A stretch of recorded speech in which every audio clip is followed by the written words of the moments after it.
Hey, what's up? My name is J.M. Chaley and welcome to my channel. This time, I was going to say week or month, but it's a creature spotlight. I don't know how to intro that. It's a creature spotlight and we're going to be talking about the Damphyr. Now, before we get into the Damphyr, I want to have a quick little disclaimer on creature spotlights. So, historically on my channel, I've been doing creature spotlights in the vein of the unsung supernatural creature or supernatural being that we don't see enough of in fantasy fiction, or in the case of the Siren, we see enough of, but they're just wrong. In light of my release of The Unlife of Lisa Cooper, my Kindle Vella series, which is free to read, did I mention that? I also wanted to expand my creature spotlights to the type of critters and wonky supernatural things that appear in my Kindle Vella series. So I actually did what I thought I would never do, a spotlight on vampires. But I made it about my vampires. Later on I'm going to do werewolves, but I'm going to do my werewolves. So we all know about certain creatures and supernatural things, but if they appear in The Unlife of Lisa Cooper, I may talk about them on this channel in the context of their appearance in my series, not necessarily in someone else's or folklore necessarily. So, there you go. So in the simplest terms, a Damphyr is a half vampire. They have one vampire parent and a human, mortal parent. Usually the human is the mother and the vampire is the father, usually. So what I want to talk about is the origins of this folklore. Where did they come from? Who created the Damphyr? What their powers are? What can they do? And how can you spot one? How can you detect one? If you're out walking around the street or the mall, or if you're in a KFC or a Jiffy Lube and you're standing next to a Damphyr, how do you know? The origins of the Damphyr are from the Balkans, particularly around Serbia and Albania. Sometimes they're called Dampyr. I've always heard them pronounced as Damphyr with a PH. And like so many folklore stories back from the Middle Ages and before, it all boils down to sex. Supernatural creatures having sex. That's what it all usually comes down to. And the Damphyr is no different because their origins all come down from sex. And it's not just about, vampire dad, human mother. No, there's the whole story of vampires are just lustful creatures that rove around seducing women. I mean, we've seen Dracula depicted this way. This is not something that Bram Stoker invented, the idea of a horny Dracula. This comes from Balkan folklore. Sometimes the vampires kind of go after their own widow, Dude dies, comes back as a vampire, goes after his own wife, his widow, and says, hey, let's keep making babies. No reason to stop just because I'm dead and I drink blood. Come on. And in other cases, they hunt for maidens, and you get it. Today we see a lot of Damphyrs in fiction. Vampire Hunter D, I think the dude from Castlevania, Blade, that was a big one, right? And what do these dudes have in common? They're vampire hunters. Well, it's no coincidence. The original folklore tales of Damphyrs had them as vampire hunters. So, a lot of these children that were born to a vampire parent would go out and subsequently hunt their own, father, usually, and other vampires that may have plagued the village. Damphyrs were considered heroes, usually. It was a blessing to have someone that was half vampire because these were the people that were going to protect you and your village from vampire invasion. They had many powers like vampires, and they were very good at hunting vampires. So speaking of powers, let's talk about powers. Now, in some cases, vampires and Damphyrs alike drank blood. In other cases, Damphyrs ate food. Sometimes they could do both. But Damphyrs had some of the abilities of vampires as far as the Albanian people and other Slavic nations saw vampires. In other words, they didn't typically have the same vampire powers that, say, Bram Stoker or some of the more popular vampire powers that we think of today.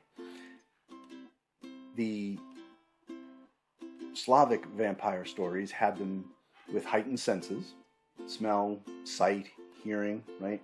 They could turn invisible, and they had regeneration powers, so if you physically damaged them, they could heal very quickly. Well, Damphyrs could do all that too.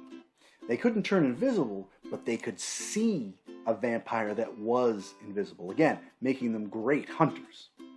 So the Damphyrs, of course, they also had heightened strength, heightened senses, rapid healing, and some of them had sorcery. They were infused with magical powers. I couldn't find anything in my research that said specifically what they could do, but it was just a general, they're magic. So, great!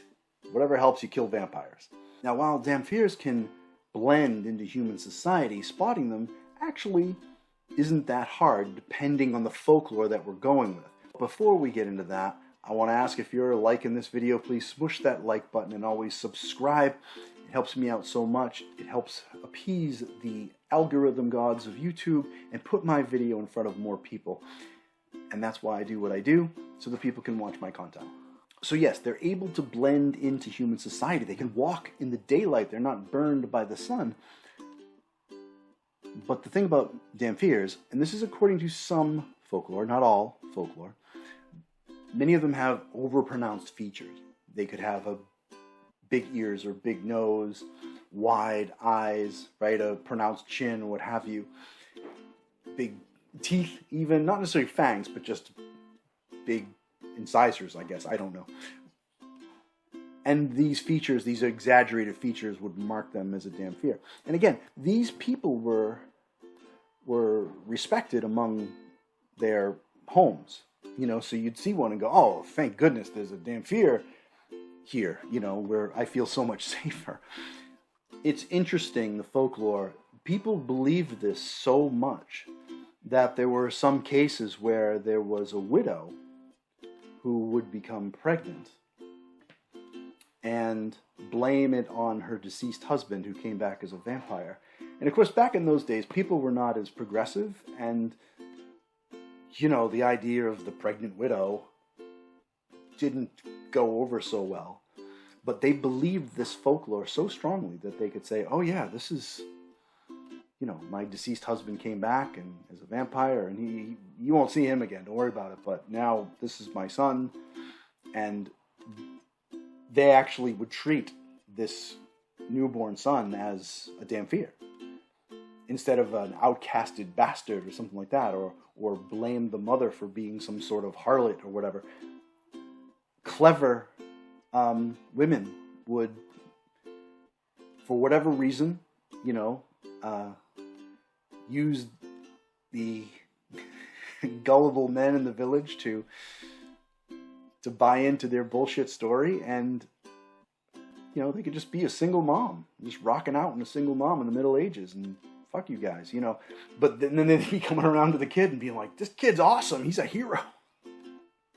And I just imagine the mother being like, just go with it. They think you're a vampire, just you don't have to bite anybody, just be cool, you know.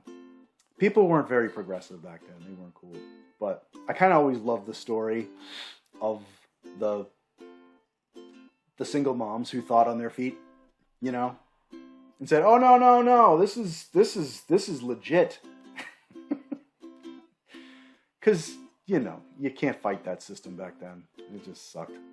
So that about wraps it up. Damphyrs, half vampires.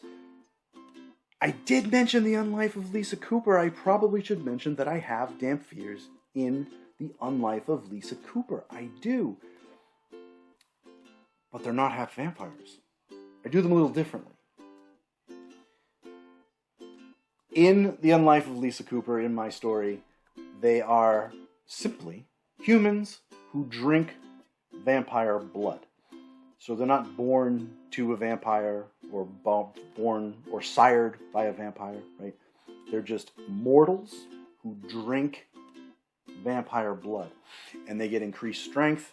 They may have some longevity. They may live longer as long as they keep drinking the blood. This is taken from the White Wolf games, this idea. In the White Wolf games, they're called ghouls. But ghouls are, if you've seen my Creature Spotlight on ghouls, ghouls are not that.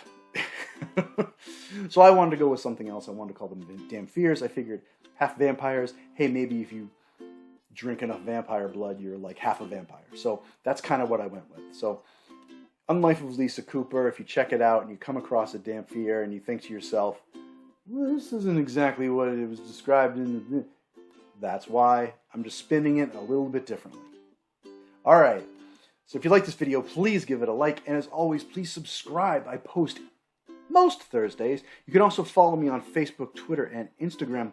And please check out jmchaley.com. I've got stuff on A Flower in Hell. I've got stuff on the Unlife of Lisa Cooper. You can sign up for my newsletter. If you do, take it out of your spam folder because MailChimp does not play nicely with a lot of mail clients. What else? I think that's it. Thank you for watching. I'll see you next time.